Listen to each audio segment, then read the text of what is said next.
Hey, this is Benjamin Boyce. Welcome to my channel.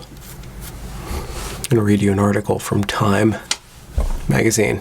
This at least was printed in the online version of said magazine under the subheading, or I guess section, Ideas and Race. People of color learn at a young age that they must be twice as good. Now white people need to be twice as kind. By Savala Trepczynski. Pardon me if I mispronounced that. Trepczynski is executive director of the Center for Social Justice at UC Berkeley School of Law. Her book about race, gender, and the body will be published by Simon & Schuster in 2021. You can follow her on Instagram and on her blog. The main body of the text goes like this. I just finished a long evening walk in my neighborhood and was relaxed for the first time in days when I saw the white woman washing her Lexus. She probably didn't know she was about to throw her whiteness at me like a rock, nor do I think she meant to. I paused to wave as she sprayed water across her soapy SUV. I didn't want to startle her with my large, black presence.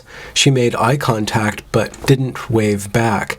We were both on the sidewalk. I motioned to ask whether she'd take a few steps back into her driveway so I could pass while preserving social distance. My alternative was to step into traffic on a curved street. She rolled her eyes, sighed, and walked warily into her driveway, making a little room. Now, I wonder if this is just a rude person or a racist, and if Savala is going to project racism or extract racism from this somewhat annoying exchange. Maybe she was just frustrated, as we all are, by how COVID-19 has shifted the formerly straightforward rituals of our lives, like taking walks or washing cars. Maybe she was tired. Maybe she had a bad Zoom meeting. There are a million reasons why she might have been rude. The reasons don't matter, though. The impact does. And what I experienced was a white person being ticked off by my black presence in front of her house and exercising her privilege to make her annoyance known. How else could I experience it? Well, as a executive director of the Center of Social Justice at UC Berkeley School of Law, I don't think Savala has much of a choice but to interpret it in the way that she's just about to do. We relentlessly teach people of color that their non-whiteness is the most salient, determinative thing about them. We as in society, or her at the Center for Social Justice at UC Berkeley School of Law. And indeed, lived experience frequently confirms this. Of course, we view what we experience through the lens of race. Paradoxically, we simultaneously teach white people that race doesn't matter and they should be colorblind. No wonder we struggle to make progress. Is she going to bring up the amount of progress? Or it's just assumed that there has been no progress or that there is a struggle in progress and it all comes down to race. I think that this person is incredibly sensitized and incentivized to forward an identitarian politic and embed it into her lived experience and then process that out into the world so that astute institutions such as Time magazine can publish it on their webpage. The woman's snide, disgruntled manner ruined my night in a very particular way. It made my blackness feel like a problem and left me to absorb and metabolize her white irritation. I desperately needed the peace my walk gave me, the golden grass blowing in the wind, the scent of eucalyptus trees, and the bay shining in the distance were a balm. But peace is fragile these days, or maybe it's just her constitution. Months, decades really, of witnessing black and brown death, denigration, and pain have made me enervated and depleted. This woman probably needs a little bit of the light of the Holy Spirit in her life to raise her above that which she concentrates on at the, again, Center of Social Justice at UC Berkeley School of Law. Maybe it's her ideology that is dragging her down and the way that she's interpreting phenomena. But that's not good enough, because everybody needs to accept her ideology, because there's no other way. How else are we supposed to interpret this stuff? To continue, it doesn't take an overt racialized encounter to bruise me.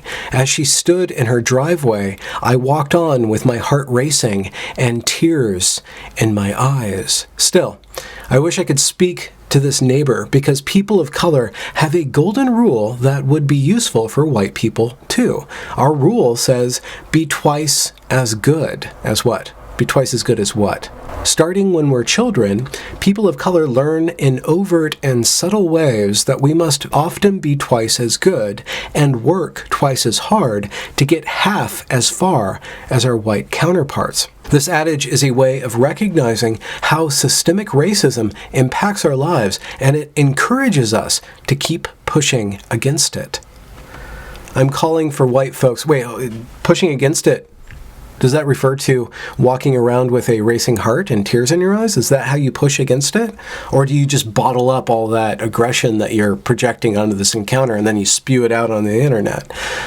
Snowflake Central. To continue, I'm calling for white folks to adopt a version of this rule for themselves and their anti-racist work. Be twice as kind. This is a way to recognize how systemic racism works in your lives. Be twice as kind, thoughtful, and peaceful to the black, capital B, and brown, not capitalized, people you encounter these days, because you may harbor unconscious bias. Maybe? That gets in the way of being kind, particularly with black and brown people. The black is now not capitalized, and the brown never is. You don't know very well. We see this bias in everyone, from doctors to employers, from teachers to strangers on the street, and even in children. And because right now we are the walking wounded. We're not just that, it must be said, but we are so very, very tired. We're grieving, we're recovering, we're freshly injured almost every day, and it would help to have white people practice extra basic kindness with us, even in the small interactions between neighbors, strangers, and colleagues. Yes, we need systemic change too, but our lives are made of moments and memories like what I experienced with my neighbor. They add up. So this is, I guess, an appeal to the microaggression, and the way to solve the microaggression is to ask, I guess, more or less politely, people to be twice as kind to you based on the color of their skin. This is my problem. What happens if somebody just takes advantage of the white kindness, or just says that you're actually not being kind enough, or you're being condescending in your kindness, and then the white person and the brown person and the capitalized black person are just caught in a net of shame and pain and racing hearts, and just worry about these inconsequential interactions, and then overloading those inconsequential interactions with so much significance that they themselves are always filled with anxiety and never reach peace, let alone community. I don't think this is the way to go about solving it, as you might or might not agree. To continue, this rule, being twice as kind, would mark a shift, and shifts are hard. White people aren't raised to think constantly of how capital B black and not capitalized brown people feel, while capital black and brown, not capitalized people are accustomed to considering not capitalized white people's feelings at every turn. We make our bodies smaller in elevators so not capitalized white people won't be intimidated. We make our hands visible so not capitalized white people won't be scared. We ignore racist comments because we are trained to protect not capitalized white feelings, and because, as a culture, we sometimes act like it's worse to be called racist than to experience racism. This person is just basically calling somebody racist in order to manipulate her population, or whoever's reading her, toward being twice as kind, whatever that actually means. To continue, and on, strange though it may be for not capitalized white people to begin adding extra kindness to their interactions with now not capitalized black and not capitalized brown people, it's time for this shoe to be worn on the other foot too. Is there a change here? Is she accepting some responsibility for herself? I mean, of course, she's already accepted implicitly responsibility by saying that she has to work twice as hard and be twice as good to get half as much. But it seems like that's already in the past. That's like the background radiation. Is she also saying, well, let's all be kind together. Let's unite in kindness. Let's compound kindness in the public sphere? I don't think so. A warning, though. The white kindness I'm calling for is not shallow or performative. How would you know if it's not performative or not? Are you able to gauge the intentionality of somebody else, the authenticity of somebody else, even if the intention you said already doesn't matter, that you were already projecting your interpretation onto other people? And then you're saying, but you can't be fake about this. You really, really have to feel it. How do you even know? How do you gauge that? To continue, it can't be like what I've witnessed on trips to the Deep South, capital D, capital S, for example, where raging racial inequity is papered over with politeness, providing a veneer of gentility to a society still bombed out by racism, past and ongoing. I don't think that she's constructing something that's not a Kafka trap.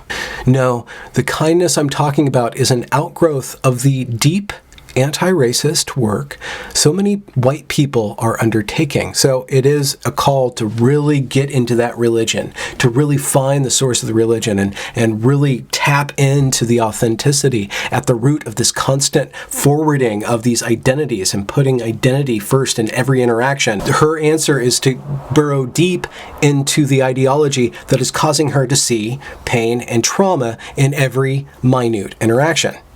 So her answer is to double down on what is causing her distress.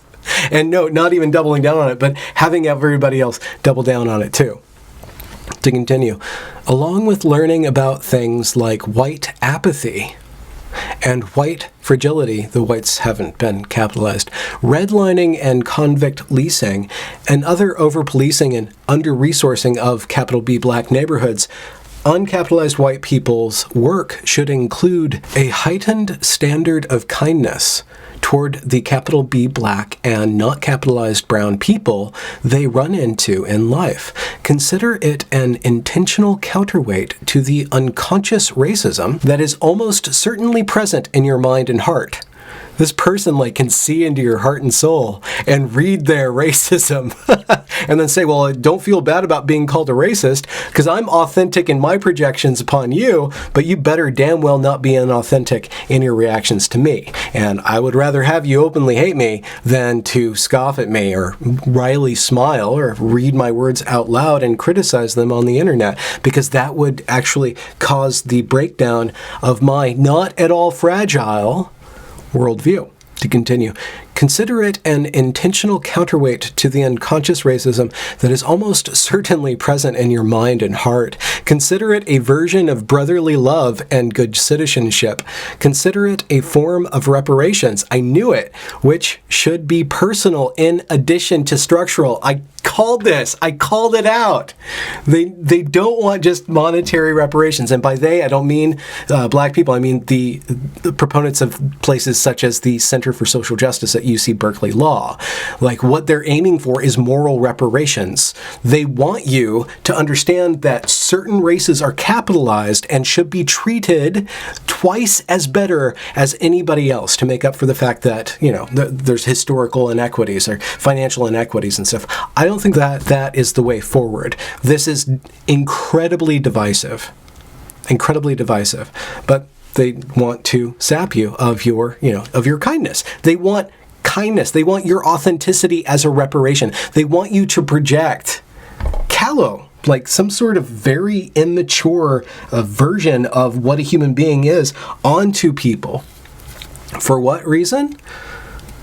To make up for their emotional duress that is caused by what? I'm sure that there is authentic emotional duress. There's authentic emotional duress that's caused by disparity, caused by poverty, caused by the understanding of historical problems in America. There's also fake distress, stuff that comes from the ideology, so stuff that comes in this entire realm of thinking and thought and projecting all of this disparity onto the world. To wrap up, if this proves impossible, if not capitalized white people decide they cannot or will not bring an extra layer of kindness to interactions with now not capital black and not capital brown people, then I worry for the future of the budding multiracial movement toward racial equality.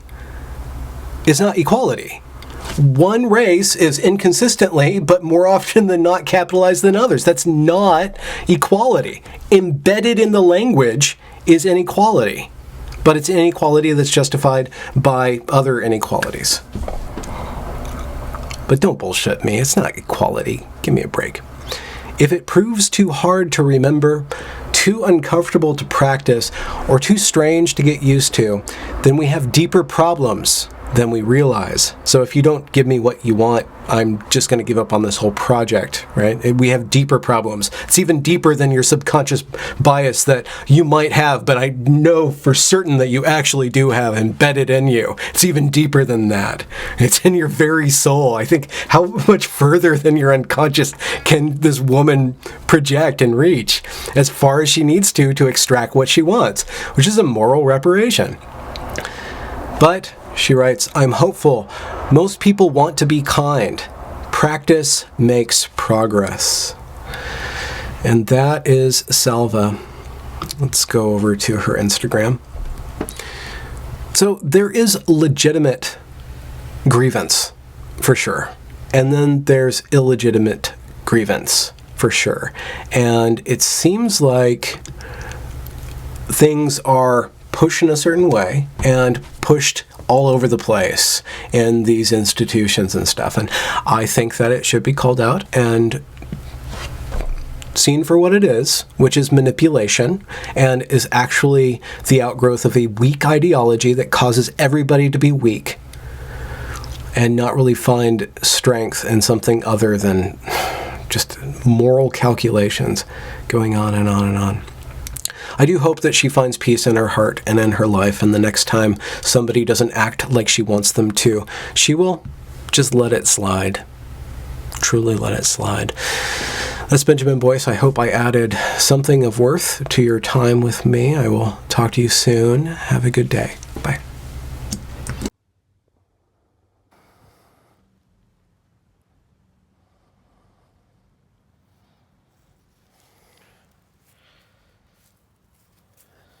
Peace.